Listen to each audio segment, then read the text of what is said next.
Quero conhecer o teu coração. Teu amor é muito mais doce que tudo que já provei. Eu quero conhecer o teu coração. Te adoramos, Senhor. Te adoramos. Bendizemos o teu nome. Declaramos que ninguém é maior do que você, Senhor e Criador de todas as coisas, soberano Deus, excelso Deus. Rendemos as nossas vidas à tua santidade, Senhor. Consagramos o nosso entendimento, as nossas faculdades mentais, que sejam batizadas pelo teu Espírito. Não nos deixa nos tornar intelectuais, Senhor, mas nos leva para lugares no teu coração de revelação, Senhor. Que haja entre nós uma compreensão coletiva, Senhor, daquilo que é sacerdócio, igreja e reino de Deus. Que nós possamos entender, Senhor Deus, a grandeza, a profundidade, a altura, o comprimento, a largura daquilo que o Senhor está fazendo. Que nós possamos entender as tuas medidas, Pai, em nome do Senhor Jesus Cristo, em nome de Jesus. Amém, irmãos? Dormiram bem? Coisa boa. Eu gosto muito de pregar de manhã. A gente não tem muitas bobagens na cabeça, né? E eu fiquei muito feliz hoje porque a minha esposa não estava aqui.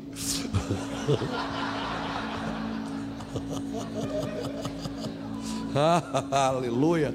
Foi livramento. Jesus cuida de mim. Amém? Você sabe que Deus, Ele fez o homem e descansou no 7º dia. Depois Ele fez a mulher, ninguém mais descansou, nem Ele. Senta aí, meu irmão, descansa. Verdade? As mulheres fazem 20 coisas de uma vez só, irmão. O homem faz uma de cada vez, tem que ter uma paciência com ele. Se a sua esposa é daquela que pergunta assim: meu amor, o que é que você vai fazer agora? Sempre arruma uma coisa para fazer, meu irmão. Senão ela arruma 20 para você fazer na hora. Amém? O único ser que gosta de trabalhar é a mulher. Verdade? Você dá uma máquina de lavar roupa no dia das mães para ela, fica feliz da vida.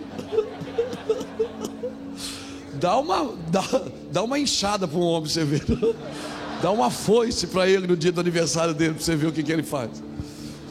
Louvado seja Deus.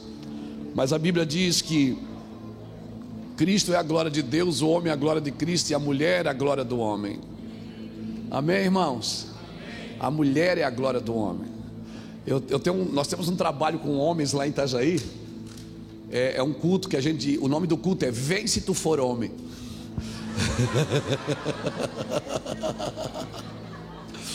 O nome do culto é Vem se tu for homem, né? E um retiro que a gente faz todos os anos para os homens, o nome do retiro é A Culpa é Sua. Porque se tem alguma coisa errada que não está funcionando, a culpa é sua. Porque você é a matéria-prima. Deus tirou a mulher da onde? Do homem. Por isso que nasceu assim tão arrumadinha. Oh. Aleluia. Ai, como é bom ser crente, casado, né, irmão? É bom? Nós tínhamos irmãos que viajavam com a gente, eles eram solteiros. Assim, a gente viajava em 4, né? Eu sempre levava os meninos da música para tocar junto. E sempre tinha um solteiro no nosso meio. E a gente fazia as conferências quinta, sexta, sábado, domingo de manhã, ou às vezes de madrugada, pegava o carro e via para casa, né? Naquela época ninguém conhecia a gente, então para ir pregar numa igreja você tinha que ir de jegue, de carro, de ônibus, né? Ninguém ousava pagar uma passagem aérea para você. Aleluia. Aleluia. E tinha um solteiro em nosso meio. E a gente vinha para casa de madrugada, doido para chegar em casa, né? E a gente olhava para ele e dizia assim: e essa sua vida desgraçada de solteiro?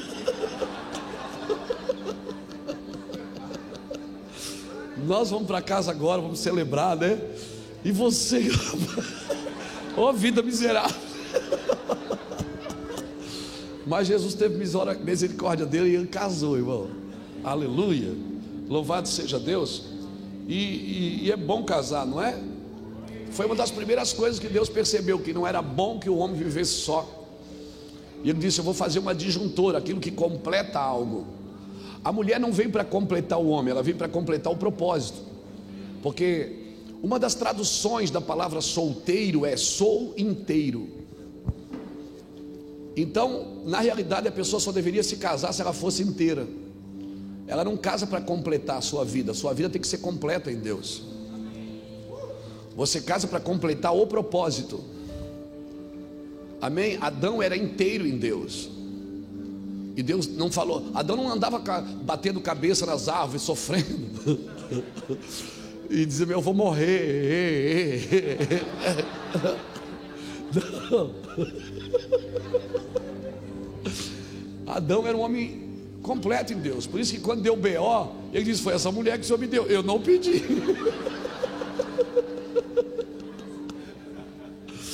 Aleluia. Louvado seja Deus. Irmãos, vamos continuar? Vamos continuar? Abra comigo Deuteronômio 29. Vamos relembrar o nosso texto. Aí eu queria ter tempo, irmão, assim, de uma semana para falar disso. Mas Deus vai preparar um dia, amém? Sobre o que é reino, o que é igreja e o que é sacerdócio. Se eu não entender o meu sacerdócio, eu não vou entender o movimento da igreja e não vou entender o que é reino de Deus. Aí eu vou pegar as mensagens do reino e vou querer aplicar na igreja. E é terrível você aplicar mensagens do reino numa igreja que não entende sobre reino, porque algumas pessoas começam a acordar dentro delas, e aí vão dar trabalho para o pastor.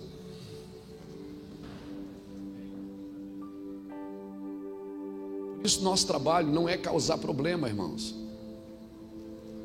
Nosso trabalho não é causar divisão na igreja, mas é acordar a igreja para algumas coisas. E aí o que é que acontece? Algumas pessoas acordam. Por quê? Porque começa a entender o seu sacerdócio, começa a entender o seu chamado para a obra de Deus. Quando você entende o seu chamado, você nunca mais vai sofrer. Por quê? Porque se você conhece a sua condição, não importa mais. Se você conhece a sua realidade, não importa mais a sua condição. Se você conhece a sua posição, não importa mais a sua condição, porque você tem uma posição definida.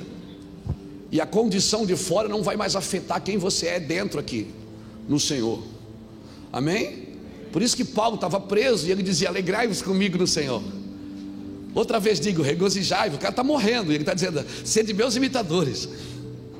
Por quê? Porque ele conhecia a sua condição. Quando você conhece a sua condição, ou melhor, a sua posição em Deus, não importa mais a condição que você está vivendo, porque aquela condição ela vai passar. Aquela condição é momentânea. As coisas de fora, elas não podem afetar as coisas de dentro. Por isso que nós temos que entender o que é isso.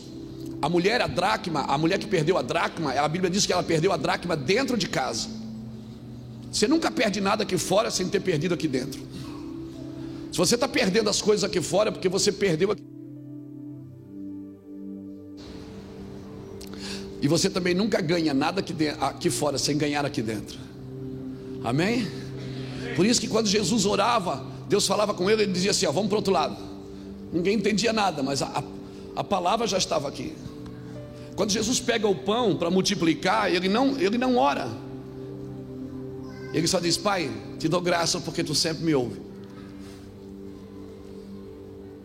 E a Bíblia não diz que Jesus multiplicou o pão. A Bíblia diz a multiplicação dos pães, mas nenhuma vez a Bíblia diz que Jesus multiplicou os pães. A Bíblia diz que Jesus repartiu os pães, porque só multiplica quando você reparte. Então a ordem das coisas, elas têm muito a ver. Porque se a gente não respeitar o processo, a ordem da palavra, né? A Bíblia diz sobre dízimos e ofertas. Eu não vou fazer dízimo e oferta, fica tranquilo.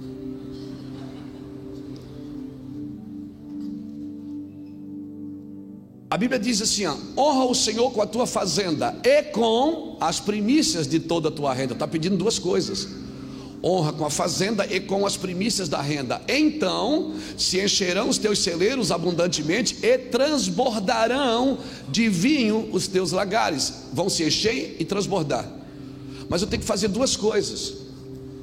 Quando o Senhor estabelece o dízimo, Ele diz: faça daqui por diante, porque cada coisa estabelece um benefício. Amém, irmãos? Cada coisa estabelece um benefício.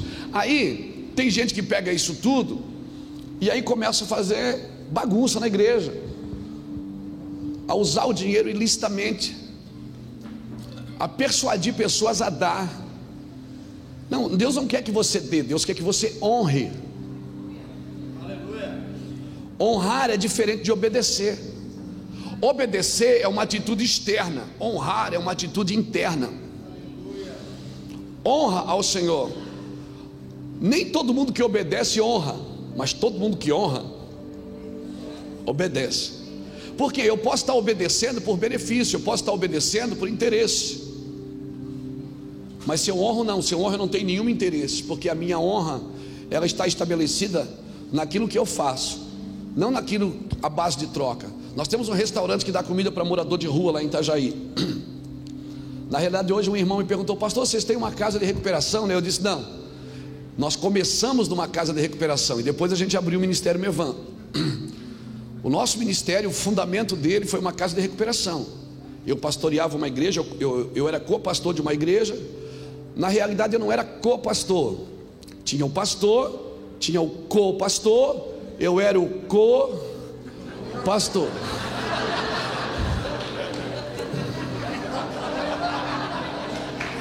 Aí, terrível isso.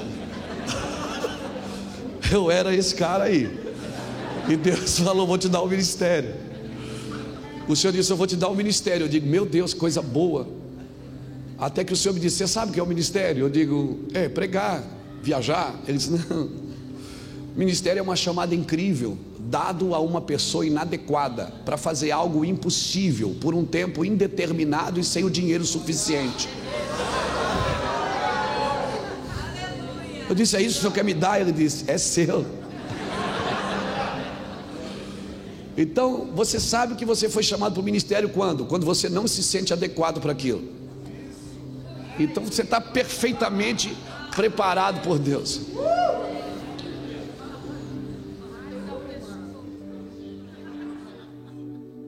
Aleluia. Então nós começamos uma casa de recuperação, e da casa de recuperação nós abrimos o ministério, e a casa de recuperação até hoje é o nosso refúgio bem presente na hora da angústia. Porque quando a gente está atribulado com a igreja, cheio de ver crente, cansado da igreja, da administração, de um monte de coisas, pega o carro, diga assim: vou lá para a casa de recuperação. Aí passa o dia lá, né, conversando com os irmãos Noia. Aí os irmãos Noia, um conversa com o sol, o outro com a estrela. Tem uns que sentavam comigo e diziam: aí pastor. Eu digo: aí mano, cara, tu tá ligado no sol, tu já se ligou? Eu digo: já mano.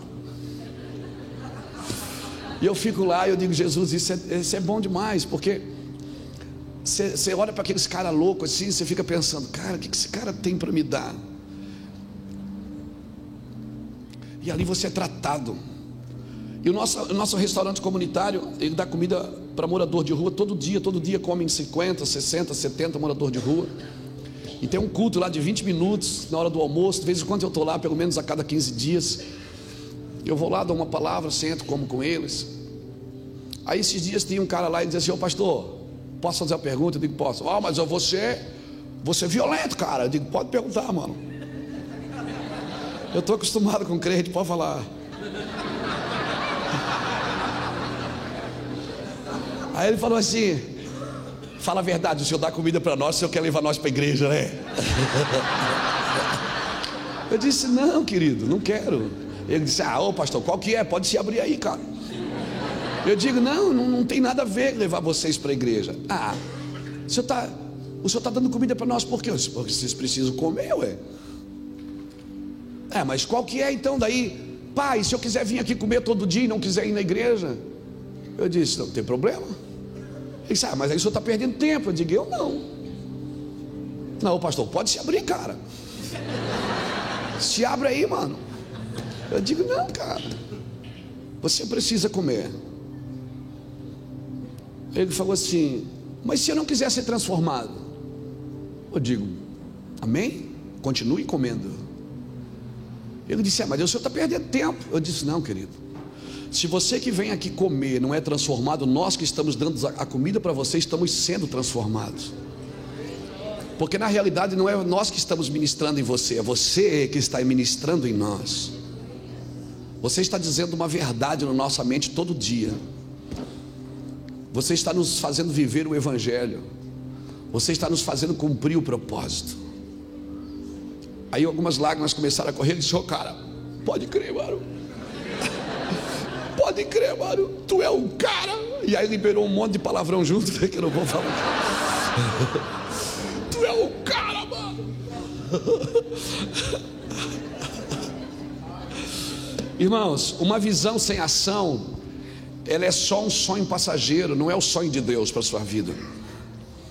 Amém? É só um sonho passageiro. Uma ação sem uma visão é só um passatempo. Mas uma visão com ação, ela pode transformar uma geração inteira, irmãos. Vamos continuar. Deuteronômio 29. Diz assim: as coisas encobertas pertencem ao Senhor nosso Deus, porém as reveladas pertencem a nós e a nossos filhos para sempre, para que cumpramos toda a palavra desta lei. Aleluia. Agora abre Hebreus comigo, capítulo 5.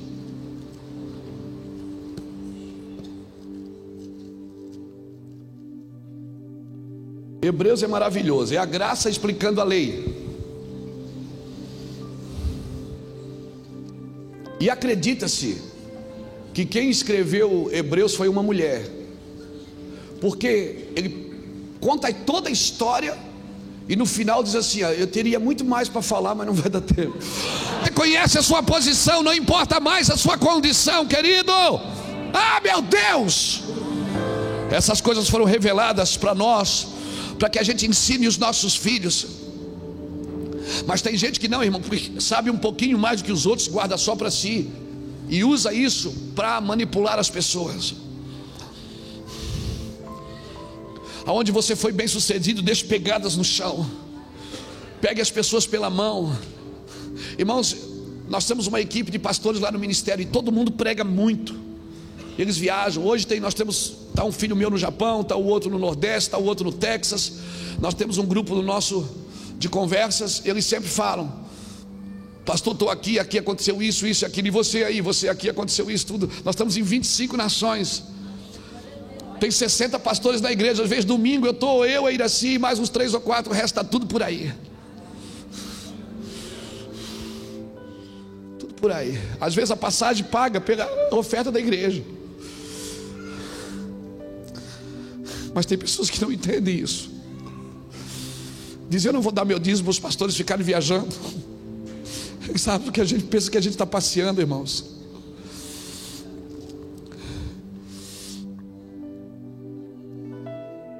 Deixa eu te falar uma coisa.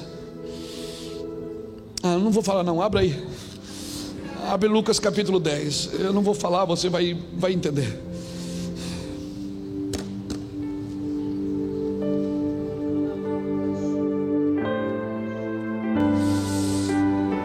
Tem pessoas que quando não gostam da mensagem, sabe o que elas fazem? Segura a oferta, segura o dízimo. Dizem: eu não vou dar dinheiro aqui porque eu não gostei dessa palavra. Aí aparece um aventureiro, às vezes adúltero, às vezes pecador, às vezes enganador, traidor, que está manipulando a igreja. A pessoa vai lá e oferta. Não entendeu o que é a igreja, mas sabe porque ela recebeu uma oração especial. Pastor, faz uma oração especial. Toda oração é especial, querido. Quando ela tem propósito, ela é especial.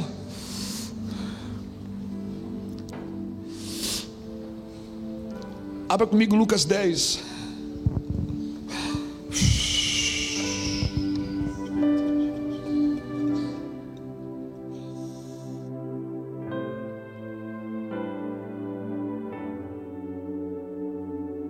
Lucas 10, 25 diz assim: levantou-se certo doutor da lei. Ele era doutor do quê?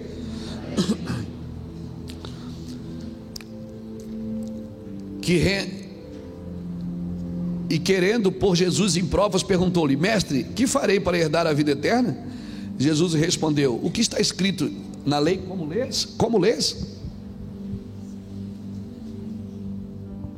Respondeu-lhe o homem: amarás o Senhor teu Deus de todo o teu coração, de toda a tua alma, de toda a tua força, de todo o teu entendimento, e o teu próximo como a ti mesmo.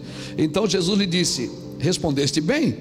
Responder bem é fácil, fazer bem é que é difícil. Faze isto e viverás. Respondeu ele, querendo justificar-se a si mesmo: quem é meu próximo? Se você não conhece seu próximo, é porque você não conhece seu sacerdócio.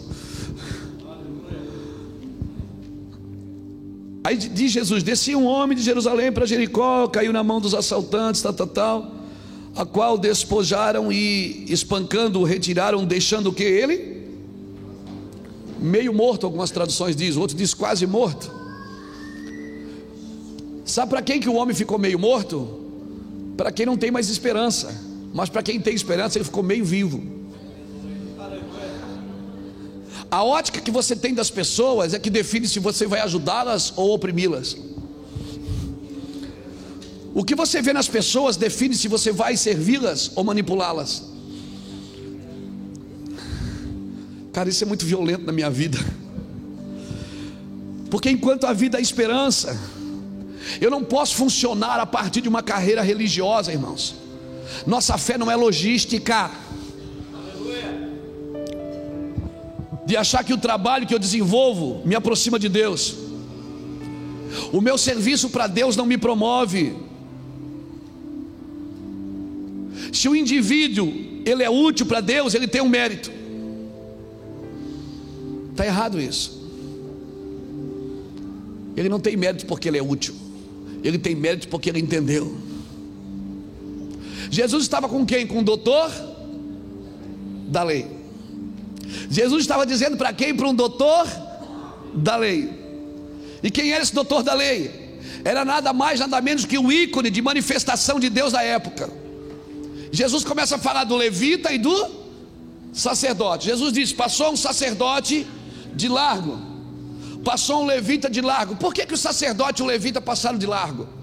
Porque na concepção sacerdotal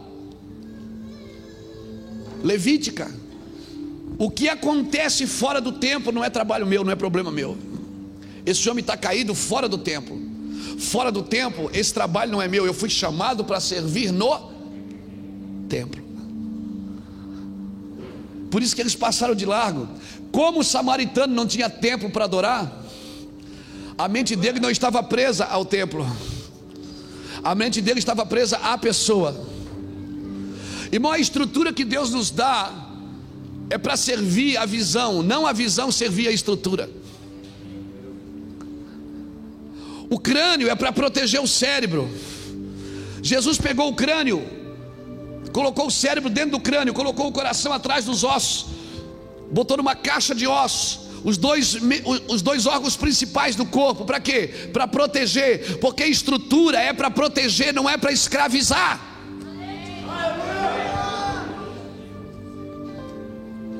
A estrutura serve a visão. Mevan, sonho de Deus, é só uma plataforma de trabalho, irmãos.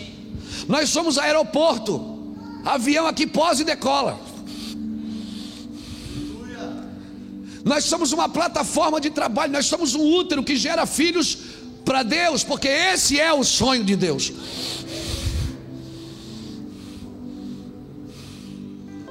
Os filhos são herança do Senhor. Eu cuido deles, mas eles são herança do Senhor. E bem-aventurado aquele que enche deles a sua aljava, a sua estrutura. Aí Jesus pega um levita, um sacerdote e um doutor da lei e usa o imundo para quebrar um paradigma. Você precisa, sabe o que Jesus está tentando dizer aqui para o doutor da lei?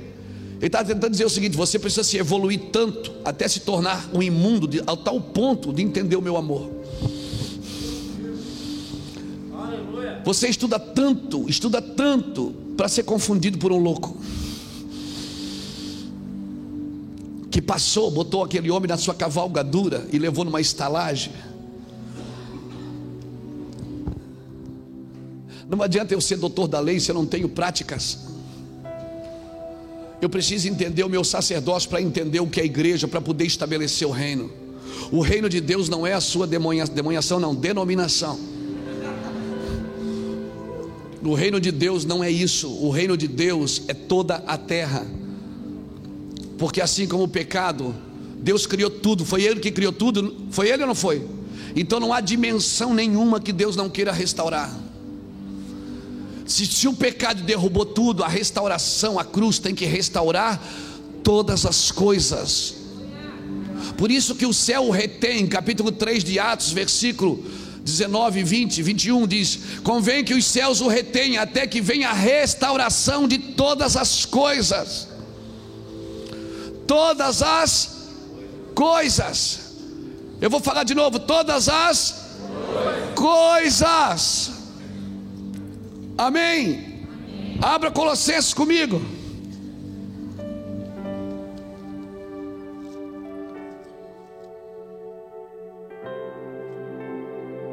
Você está pegando, irmão? Está sendo útil para você? Está sendo útil? Colossenses. Que coisa linda isso, meu Pai. Capítulo 1, versículo 15, olha o que diz, que coisa linda.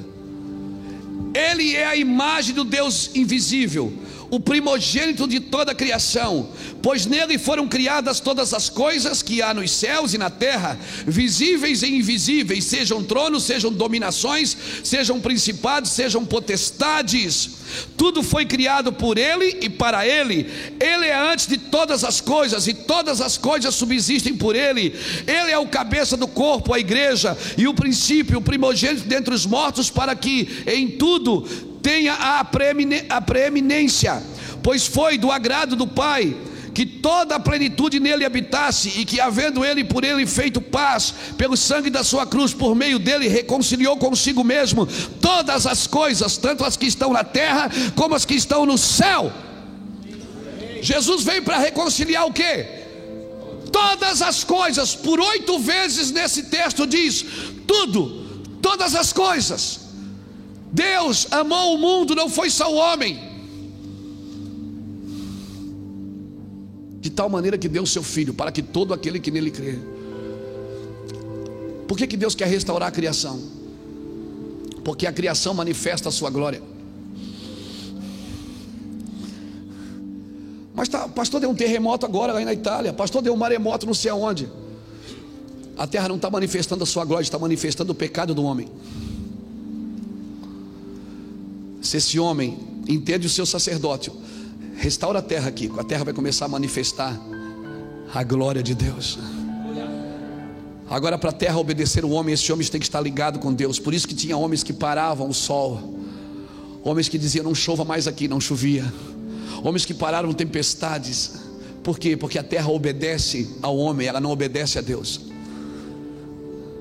Porque Deus deu a terra para o homem. Aleluia. Então nós precisamos estabelecer o reino de Deus. Deus não é refém da minha santidade moral, irmão. Achar que Deus não gosta disso, Deus não, às vezes a gente diz, Deus não se agrada disso. Quem é você para saber o que Deus gosta? Aleluia.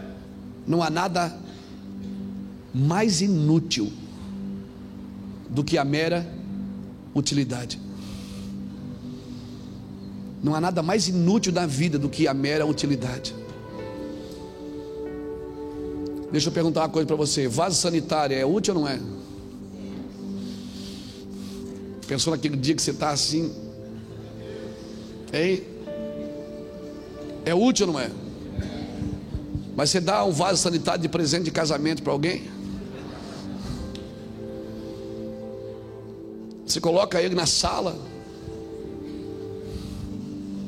porque ele é útil, mas é só útil. E o Senhor diz que aquele que faz só o que foi mandado é servo inútil.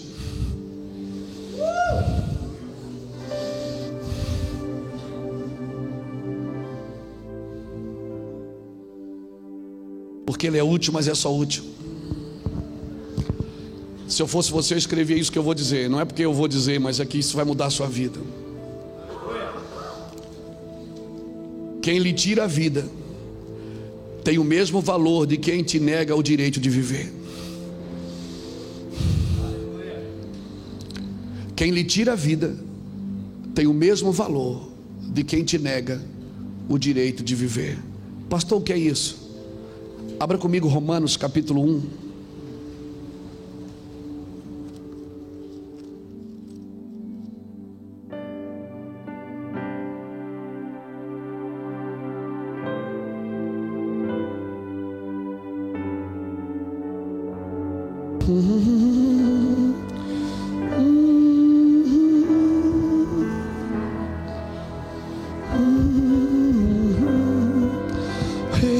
Exaltado no céu.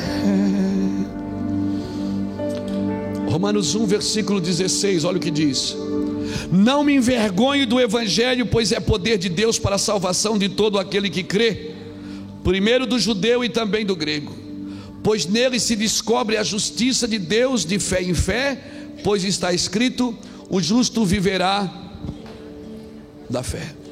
Agora guarde o versículo 18 no seu coração, porque isso vai mudar o seu entendimento do que é a igreja. Olha o que está escrito: do céu se manifesta a ira de Deus sobre toda a impiedade e injustiça dos homens que detêm a verdade pela injustiça. Do céu se manifesta a ira de Deus. Deus está irado. Ele está irado com quem? Sobre toda a impiedade e injustiça dos homens que detêm a verdade. Deus está irado com quem?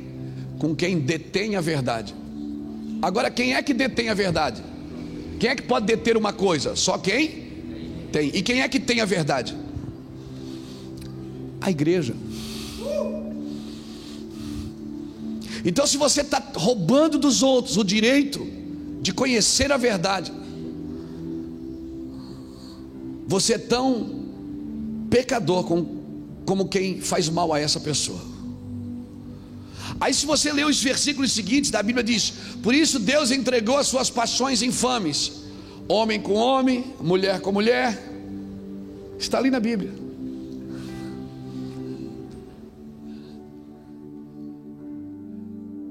E aí a gente olha para um homossexual e diz assim: Deus não se agrada disso. Deus está dizendo: não era isso que eu queria, mas eu estou irado com você, igreja, não é com eles. Porque vocês deteram a minha verdade pela prática. Sabe como é que vocês detêm a verdade? Pela prática da injustiça. Vocês praticam tanta injustiça que as pessoas não conheceram a minha verdade através de vocês.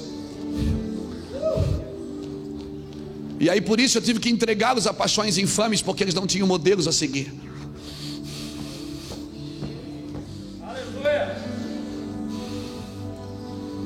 Sabe com quem Deus está irado? Deus está irado com a igreja. Se Jesus vai voltar e será como nos dias de Noé. E como é que estava nos dias de Noé? Leia lá como é que estava nos dias de Noé. Deus disse: eu vou destruir a terra que criei, vou destruir o homem, vou destruir tudo, porque o homem, a sua maldade se multiplicou. Só que você olha no versículo seguinte, está escrito assim: mas Noé achou graça aos olhos de Deus. Aleluia. E essa palavra no original, achou graça, significa: mas Noé fez Deus sorrir. E se Jesus vai voltar e será como nos dias de Noé, sabe o que eu vejo? Deus está irado, porque a maldade do homem tem se multiplicado. Mas Noé, cadê você, Noé?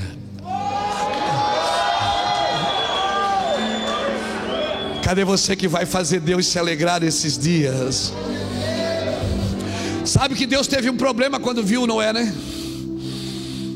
Porque Deus está virado e declarou: vou destruir tudo, vou destruir o homem, vou destruir a terra, vou destruir tudo. Mas Noé, Deus teve que recomeçar com aquele homem. Deus está disposto a recomeçar com quem está entendendo, com quem quer praticar a justiça, com quem quer servir o próximo, com quem não quer deter a verdade. Deus está disposto a recomeçar com você. Por isso ele disse para Moisés: Moisés, você anote as entradas, Números 33, anote as saídas. Amém? Você está saindo do ambiente, entra para onde? Vai para uma terra que eu te mostrar. Tem que mentir que Sara era sua, e Sara na casa de Faraó. E certamente Faraó esteve com Sara. Porque quando Deus faz aliança com Abraão, ele diz: sabes tu que certamente a tua geração será escrava em terra, sua geração será escrava em terra alheia.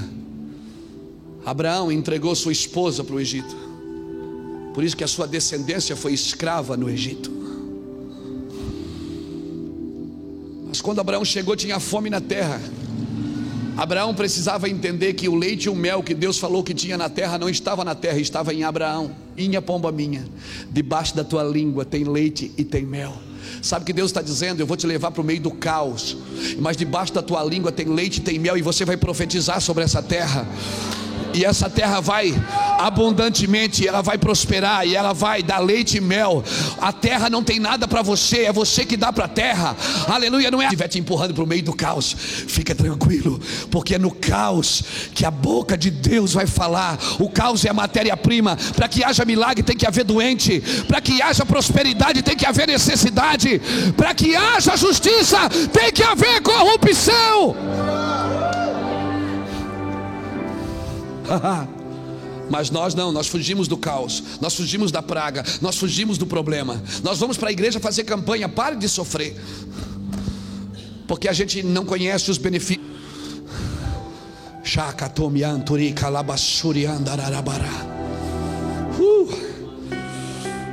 Itajaí me pertence, Santa Catarina me pertence, o Brasil me pertence.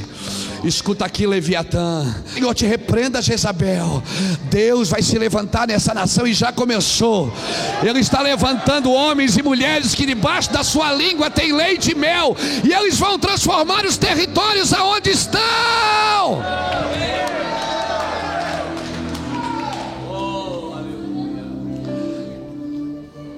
Aí tem, às vezes eu converso com o pastor, ele diz: pastor, estou ali naquela cidade, mas ali é difícil. Não existem lugares difíceis, existem lugares que a glória de Deus ainda não se manifestou. Mas como é que ela vai se manifestar?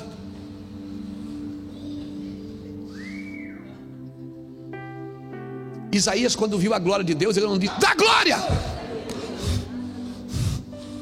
Pastor, mas que glória? A glória que você carrega.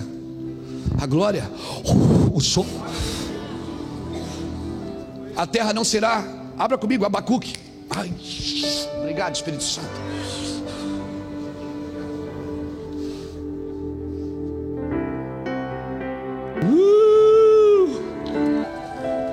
Senhor, cadê Abacuque? Abacuque.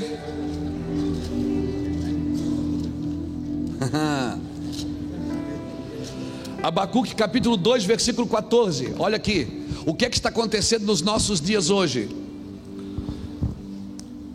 Pois a terra se encherá do quê? Do conhecimento da glória do Senhor, como as águas cobrem. A terra está cheia do conhecimento da glória. E por que irmão, o ar aqui dentro está denso. Essa unção a gente quer que abra um buraco no chão assim para a gente se enterrar. Eu conheço o peso, esse caso me antoi raga subi andarará ai que eu vou sou me antará soro cabode Deus, o peso da tua glória. Nos deixa conhecer essa glória, Senhor. Nós queremos crescer de glória em glória, Senhor. Gênesis 18, versículo 17 diz assim: Disse o Senhor: ocultarei eu a Abraão o que faço, visto que Abraão certamente virá a ser uma grande e poderosa nação, e nele serão benditas todas as nações da terra? Pois eu o escolhi, olha, eu o escolhi para que ordene seus filhos e a sua casa depois dele, para que guarde o caminho do Senhor, para que pratiquem o que acerca dele tem falado. Deus vai destruir Sodoma e Gomorra, vai? Só que primeiro ele passa na casa de Abraão e diz: por acaso eu vou esconder de Abraão o que eu vou fazer? Visto que eu escolhi ele para que ele ordene a sua casa, para que se cumpra tudo o que eu falei sobre ele. Sabe quando é que se cumpre tudo que Deus falou sobre você? Quando você começa a ordenar a sua casa.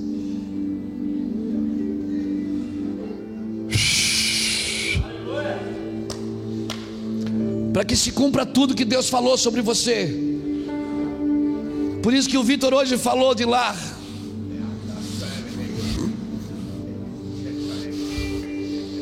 Porque o sucesso no ministério não substitui o fracasso no lar.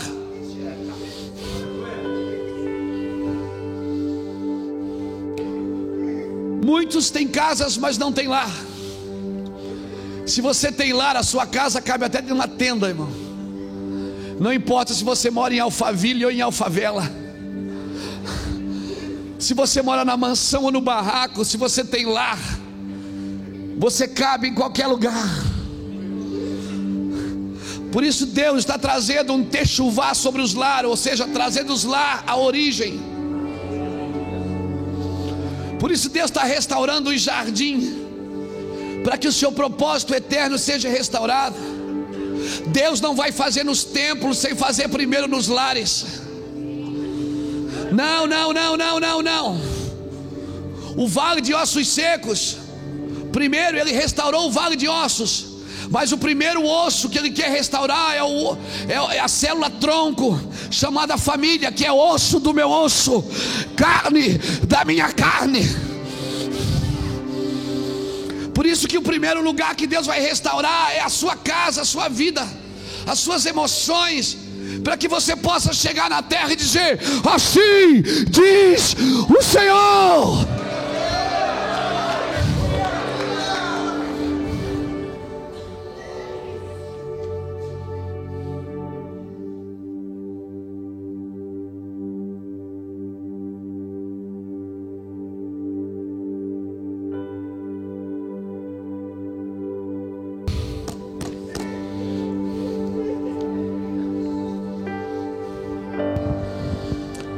Deixa eu ler mais um, deixa, só mais um. Você permite para fechar assim, para você ir embora voando? Isaías 46.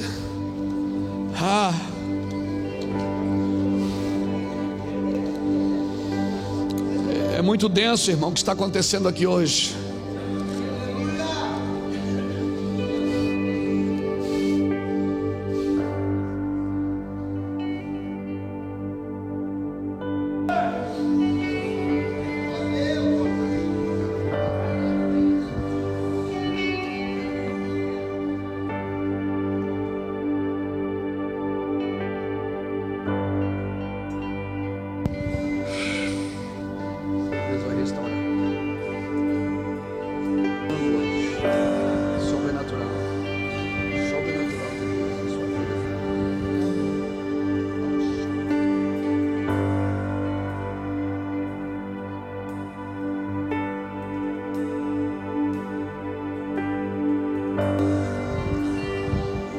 Isaías 46. Olha o que diz o verso de número 9. Lembrai-vos das coisas passadas da antiguidade. Eu sou Deus e não há outro. Eu sou Deus e não há outro semelhante a mim. Eu anunciei o fim desde o princípio. Desde a antiguidade, as coisas que ainda não sucederam, eu digo: o meu propósito subsistirá e farei toda a minha vontade. Ponto final. Sabe o que Deus está dizendo? Você só pode cooperar com o que eu estou fazendo.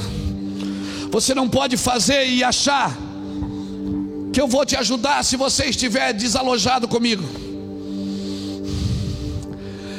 Eu farei toda a minha vontade e cumprirei todo o meu propósito. Quer saber?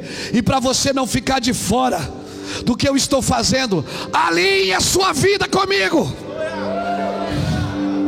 Fica de pé comigo.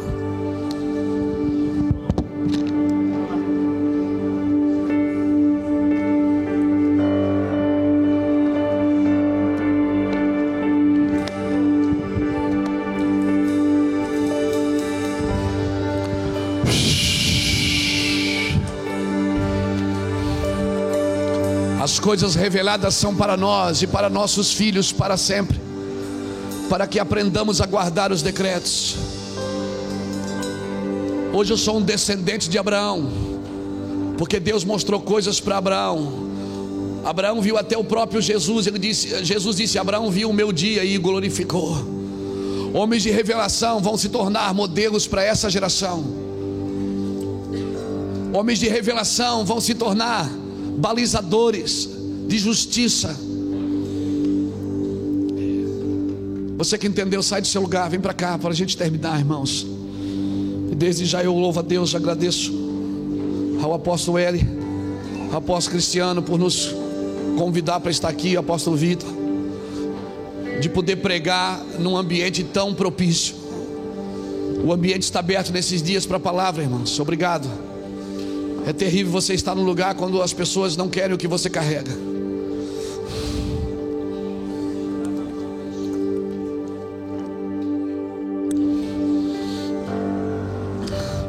Essa palavra vai virar uma chave dentro do teu espírito.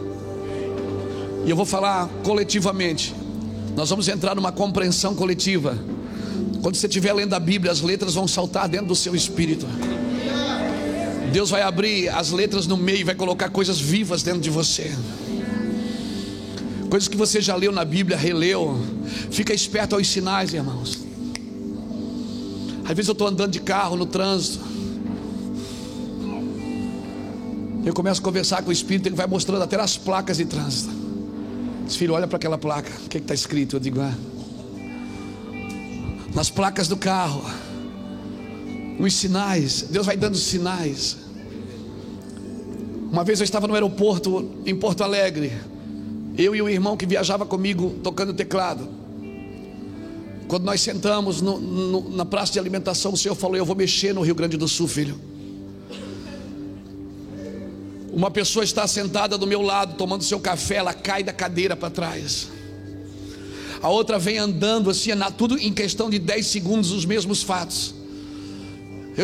A outra vem andando com uma bolsa, ela escorrega e cai para trás. A garçonete está com a bandeja na mão, levanta a bandeja cai da mão dela. Alguém grita: o diabo está solto. Eu digo: estava! Satanás, nós te amarramos agora nesse lugar. Todo mundo ficou me olhando. Todo mundo ficou me olhando.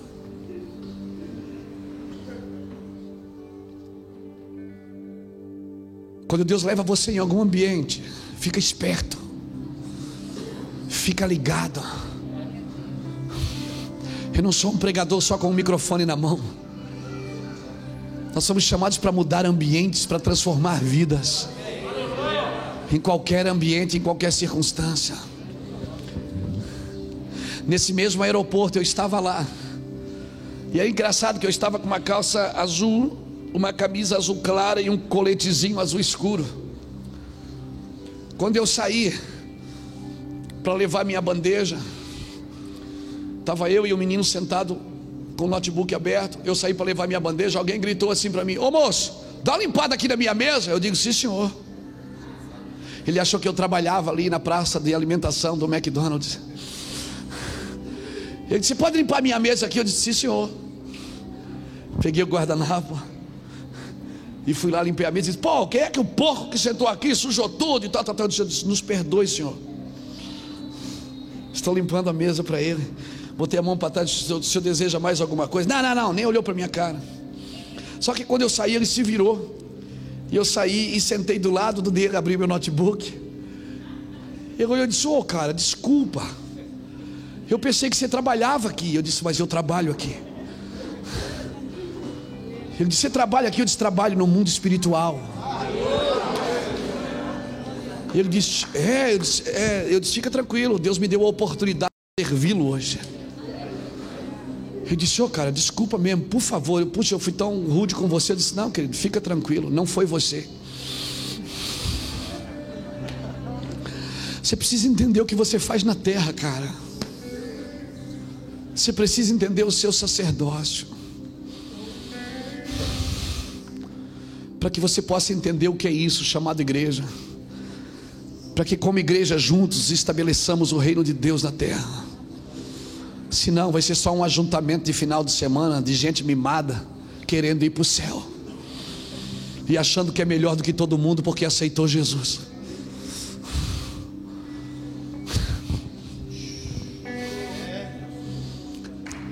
Eu quero que você feche os seus olhos agora, por favor. Olhe para dentro de você e diga: Senhor, mexe aqui dentro, por favor. Senhor, me mostra em lugares que eu não estive ainda, Senhor. Senhor, vira a chave dentro de mim, Senhor. Senhor, eu preciso conhecer as verdades do Teu Espírito. Chora calabachara labarabarabara. Deixa eu dar um abraço em você, linda. Diz que eu faço nova todas as